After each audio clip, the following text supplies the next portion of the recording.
Welcome to day 6. This is professor Vinod Kumar. వీడని మిస్టరీగా విమాన ప్రమాదం మిగిలిపోయింది. కారణం ఏంటి?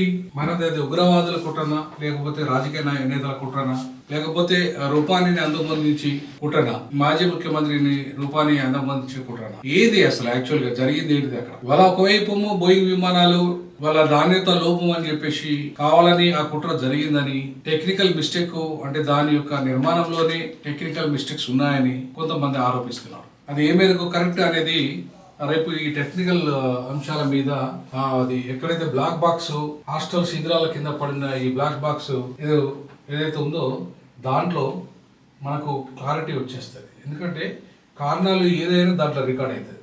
ఏటీఎస్ అధికారులు దాన్ని గుర్తించారు ఆల్రెడీ. సో ఇప్పుడు రంగంలోకి ఎన్ఐఏ నేషనల్ ఇన్వెస్టిగేషన్ ఏజెన్సీ దిగింది, ఐబీ దిగింది, వైమానిక రంగ నిపుణులు దిగారు. అలాగే ఇంజిన్ వైఫల్యం ఆరు ఇంధన కల్తీ ఆరు జరిగి ఉండవచ్చని పలువురు పైలట్ల సందేహాలు, ఇంజన్ల వైఫల్యం ఎందుకు జరిగింది, కారణం ఏంటిది, ఇవన్నీ కూడా మనం చూసుకుంటే ఎయిర్ ఇండియాలో తొలుత సాంకేతిక తనిఖీల కేంద్రము ఆదేశాలు జారీ చేసింది మంచిదే, క్షుణ్ణంగా పరిశీలిస్తున్నది. 109 బోగీలు ఏవైతే ఉన్నాయో బోయింగ్లో దాంట్లో ఎయిర్ ఇండియా దగ్గరనే 135 ఉన్నాయి. ఈ ఎయిర్ ఇండియా మిస్టరీ ఇవాళ మనకి కనబడుతున్నది. ఎయిర్ ఇండియా నిన్ననే మిడ్ డే యార్డ్ ఎట్లయితే సేమ్ ఒక మిడ్ డే యార్డ్ ఉందో ఆ యార్డ్ ఇవాళ మీరు ఒకవేళ కనుక మనం మిడ్ డే యార్డ్ ఒకటి మనకు కనబడుతుంది. అంటే ఆ యాడ్ ఇవాళ ఒక యాడ్ ఇచ్చారు. ఆ యాడ్లో ఏంటంటే పిల్లల బొమ్మలాగా బయటకు వచ్చింది. అది ఒక బిల్డింగ్లోకి వెళ్ళి బయటకు వచ్చిన ఎయిర్ ఇండియా విమానము బొమ్మ. అది పిల్లల కోసం ఇచ్చిన యాడే కానీ సేమ్ అదే తరహాలో ఇవాళ ఇక్కడ జరిగింది. అదే విమానం అట్లనే బిల్డింగ్ లోపలి వెళ్ళిపోయింది. అదే రూపాలి నంబరు ఆయన నంబర్లోనే ఏదైతే నంబర్స్ ఆయనకు ఏదైతే లక్కీ నంబర్ 1206 లక్కీ నంబర్ ఉందో ఆ లక్కీ నంబరు అదే టైంలోనే ఆయన మీద దాడి జరిగింది, ఆయన చనిపోవడం జరిగింది. అంటే దానికి దీనికి ఏమైనా లింకులు ఉన్నాయా? ఇవాళ ఆయన మీద కావాలని కుట్ర జరిగిందా? ఆయన ఒక్కడి వల్ల వీళ్ళందరూ బలైనరా? ఇవాళ బలైంది 245 మంది బలయ్యారు. దాంట్లో ఇవాళ 242 మందిలో ఒక్కడు మాత్రమే బతికిండు, 241 మంది చనిపోయిండ్రు. ఆ బతికినోడే కుట్ర చేశాడు. ఆయన ఒక్కడు ఎట్లా బతికిండు, మిగతా వాళ్ళు ఎట్లా చనిపోయారు? ఇవన్నీ కూడా ఇవాళ అనుమానాలు.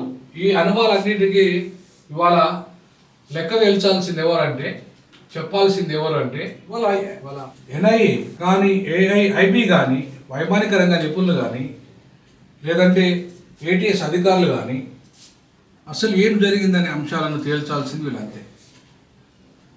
ఇవాళ మిడ్ డే యాడ్ లాగానే ఆ ప్రమాదం జరిగింది.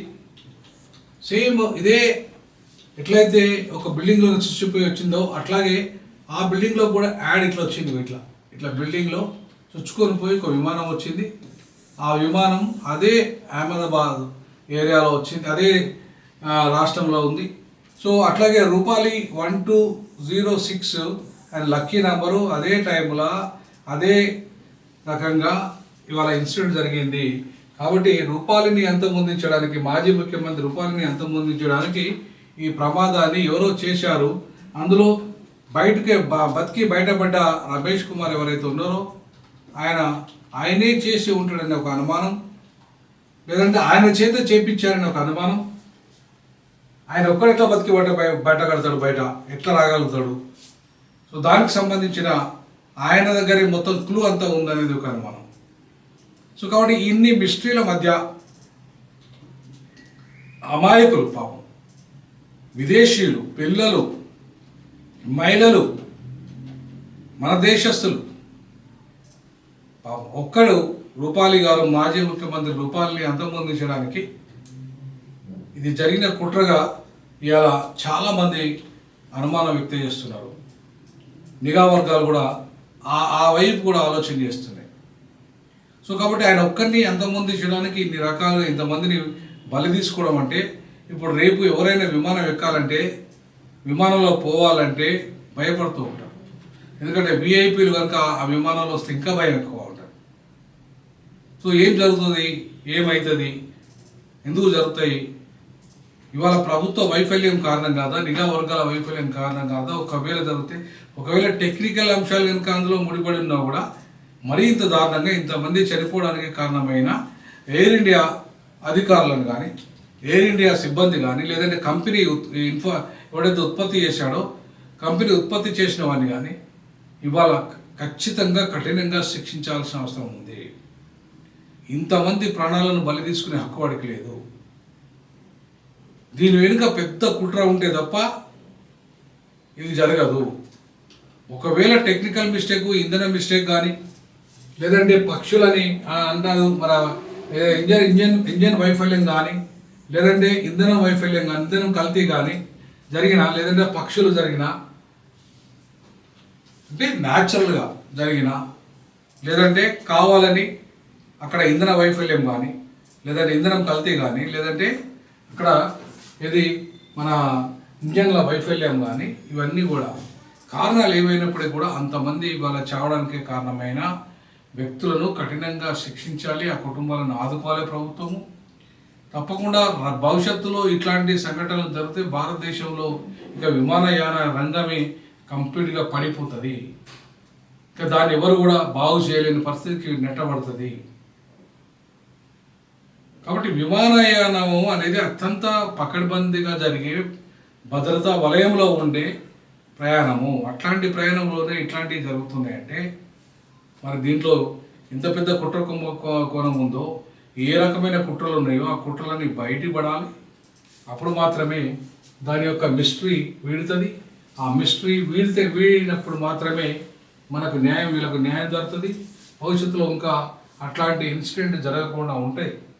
కాబట్టి ఇవాళ దీని మీద సమగ్ర విచారణ చేపట్టి కేంద్ర ప్రభుత్వము, నిఘా వర్గాలు, అలాగే టెక్నికల్ వర్గాలు, అలాగే ఏటీఎస్ కానీ, అలాగే ఎన్ఐఏ కానీ, ఐబీ కానీ, మొత్తం ఏ సంస్థలు అయితే ఉన్నాయో అవన్నీ కూడా కీలకమైన సమాచారాన్ని సేకరించి, ముఖ్యంగా ఏదైతే బ్లాక్ బాక్స్ ఉందో ఆ బ్లాక్ బాక్స్ను ఇవాళ దాన్ని దొరకబట్టారు కాబట్టి, గుర్తించారు కాబట్టి దాంట్లో ఉన్న ఇన్ఫర్మేషన్ ప్రకారంగా ఎవరు దీనికి బాధ్యులైనరు, అట్లాగే కాక్పిట్లో ఉన్న ఎవరైతే పైలట్ ఉన్నాడో ఆ పైలట్ మాట్లాడిన రికార్డ్స్ ఏదైతే జరిగినాయో ఆ రికార్డులని కూడా సమగ్రంగా పరిశీలించి ఇవాళ మొత్తం సమగ్రంగా దర్యాప్తు చేపట్టి ఆ విచారణ కరెక్ట్గా ప్రభుత్వాల జోక్యం లేకుండా ప్రజా మేలు కోరే విధంగా టెక్నికల్ అంశాలను వైపు దృష్టి పెట్టి బాధ్యులు ఎవరైనా సరే